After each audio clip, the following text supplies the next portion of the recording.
ladies. Listen, I wanted to talk to you today about say something.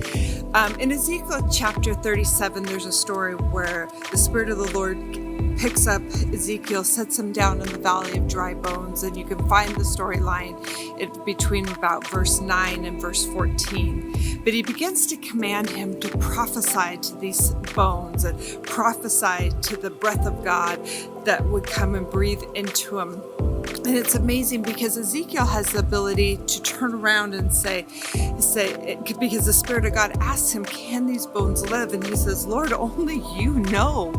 And he goes, prophesy to them and speak to them.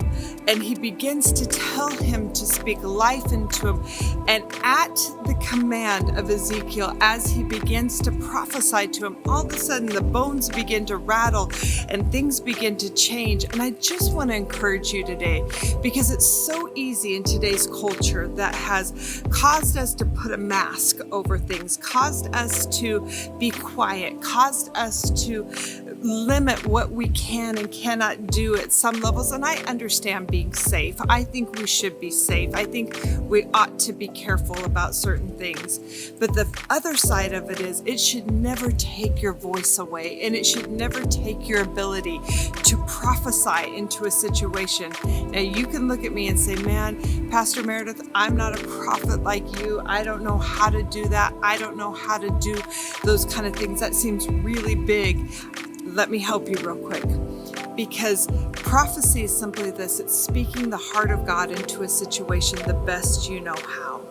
And whether or not you are a prophet, we can all prophesy. So I want to encourage you to speak life. Life is always the heart of God. To speak peace, to speak restoration, to speak grace, to speak mercy, to cry out, restore.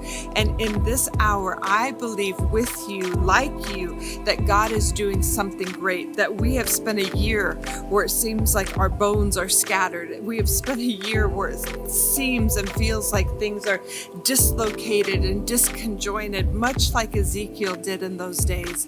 But nothing will ever happen until we speak. You know why? Because God is a speaking God. From the beginning in Genesis chapter 1, when God began to create, he didn't just do it and sit there and meditate and just poof, out of his imagination it happened. No, he spoke it into existence. He said, let there be light, and there was light. And he began to create out of the being of who he is. And scientists will tell you to this day that they are still finding new galaxies and new things, because his word never ceases. The word he declared keeps on traveling and keeps on growing, and light is still happening. And so today, listen, God has built us in his image. Go on through Genesis chapter 1. And when he consulted with the Godhead, he said, let us make man in our image. And in his image we were created. That means if God is a speaking God, then we must be a speaking people. That's the power of the word of God when it is preached, when it is ministered. That is the power of when you open up your mouth and declare something. So listen, I know we all have different circumstances. We're in different parts of the world. We're in different dilemmas in this day. And life has been hard over this last year for so many of us. And I don't minimize that at all. But either we can speak the things that are as though they are, which is easy, or we can speak the things that are not as though they be. And that is what makes us different. So today, I double dog dare you to say something, to open up your mouth and decree a thing. Open up your mouth and speak something. Open up your mouth and say something.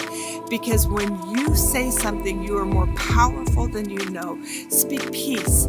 Speak righteousness. Speak to your storm. Jesus, when the disciples were all upset and discombobulated because they thought they were going to drown, and they said, don't you care that we're going to perish?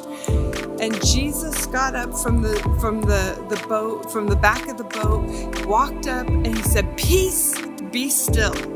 And at his declaration of peace, everything stopped. The storm stopped, and suddenly they were on their other side. When Lazarus is dead in the grave, he stands before the tomb of Lazarus and says, "Lazarus, come forth." So I don't know what your storm is, or what your dead situation is, or what your trial or your dilemma is, but today, say something, speak something, be different than everything happening around you.